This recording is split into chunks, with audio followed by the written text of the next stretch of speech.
scoglio che molte volte c'è. Certo, quello c'è, sicuramente. Però a volte, sai, uno si scontra anche con il proprio autosabotaggio, con la propria sindrome da impostore, specialmente, lo dico come donna e forse molte delle persone che sono qua mi capiranno, spesso uno pensa di non essere mai abbastanza preparato, di non potersi mai prendere lo spazio di cui hai bisogno, che si merita e tutto, e quindi penso che questo potrebbe essere, specialmente per le filmmaker donne, una buona, forse un buon umile consiglio di allargare il petto, le braccia e quindi spazio. non autosabotatevi in qualsiasi settore della vita.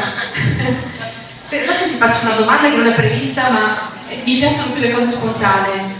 Quando devi scegliere un personaggio che deve interpretare l'idea che in realtà hai in testa, ma molto spesso è anche difficile riuscire a concretizzarla attraverso la ripresa, lavora più di intuizione oppure ti coinvolge o ti convince dopo che l'hai conosciuta? Nel senso, è più un'intuizione, quella persona, quel viso, quello sguardo mi piace, la voglio nel mio film? Come funziona?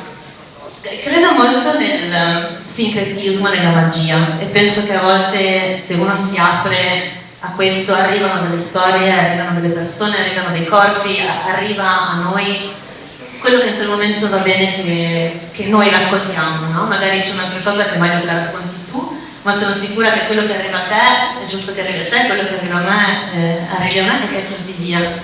E penso che lo stampo di ogni mio lavoro è comunque una visione femminista, transfemminista dell'umanità, quindi anche quando avevo deciso di non lavorare più, per esempio, con temi di persone anziane, perché per me era molto emozionale, molte volte queste persone poi vengono a mancare, soffrivo molto.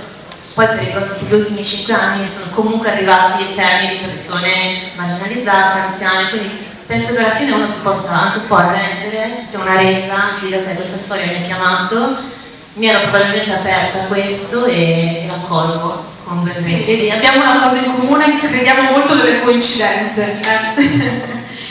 Quali competenze o qualità pensi siano essenziali per emergere in questo settore? Cos'è che fa la differenza, oltre alla determinazione che hai appena accennato?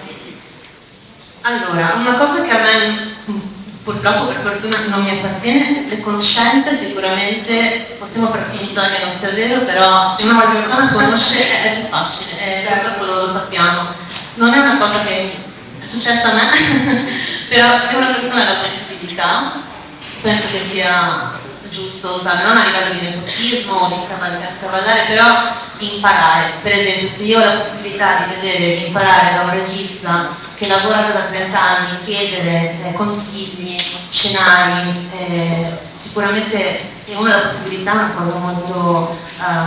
poi forse non è una competenza, ovviamente, competenza penso sia testardaggine, poi essere un po' forse sognatori e non lasciarsi buttare giù, e un po' idealisti forse, sì. E quindi magari anche il fatto di conoscere, nel senso di trarre delle esperienze che possono formarti, darti magari quelle competenze in più per riuscire a emergere in questo settore, giusto? Se ho ben interpretato. Sì, e non avere paura di imparare, non vergognarsi di essere appena arrivati, di non sapere. Di chiedere, perché nessuno è nato imparato, quante volte l'abbiamo sentito, ma è così, nessuno nasce sapendo fare tutto. Sì, ci vuole un po' di umiltà e curiosità e testardaggine, forse un mix di queste tre cose.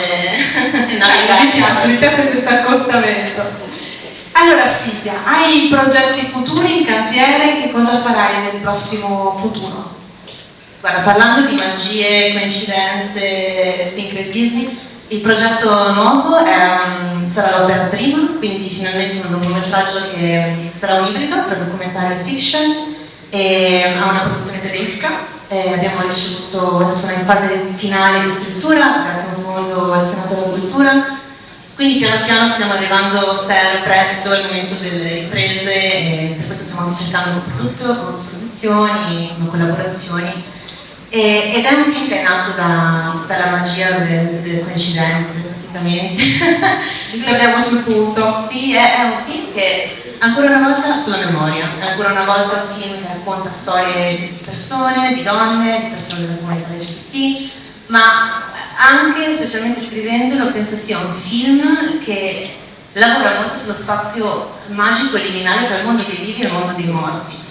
perché la protagonista è una persona deceduta nel 2018 e l'incontro con questa persona è venuto quando lei era già morta, perché io nel 2018 a un mercatino ho trovato delle fotografie di una festa di sole donne molto esplicita dove si ballavano, si baciavano e le ho prese proprio da questo mercatino, tenute nel mio cassetto delle cose particolari importanti e 3 anni dopo, durante una passeggiata a un cimitero, perché i cimiteri a Torino sono molto accessibili, ci si passeggia in mezzo, mi sono letteralmente dato una ginocchiata sulla tomba.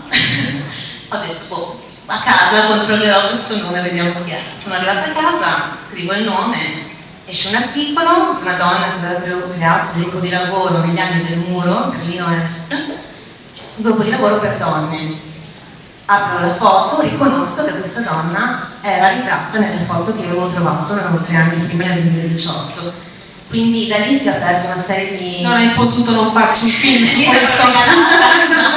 Te l'hanno proprio messo sul cattivo argento. Beh, è un coincidenza incredibile, si può dire. Che ha aperto mille altre coincidenze e alla fine diventerà un film tra lo storico e il realismo magico sulla scena di Berlino Est negli anni del muro e appunto su questo spazio per il mondo dei vivi e il mondo dei morti che molto spesso io credo che comunichi attraverso questo velo sottile di coincidenze e sì, magie. Quindi il messaggio è arrivato, ci vuole anche la sensibilità di riuscire a coglierlo. Silvia, tu sicuramente ce l'avrai e quindi ti auguro buon lavoro, ma soprattutto ti aspettiamo tutti alla prossima mostra internazionale per vedere poi l'anteprima di quello che sarà il tuo nuovo progetto. Quindi tanti auguri, davvero in bocca al lupo.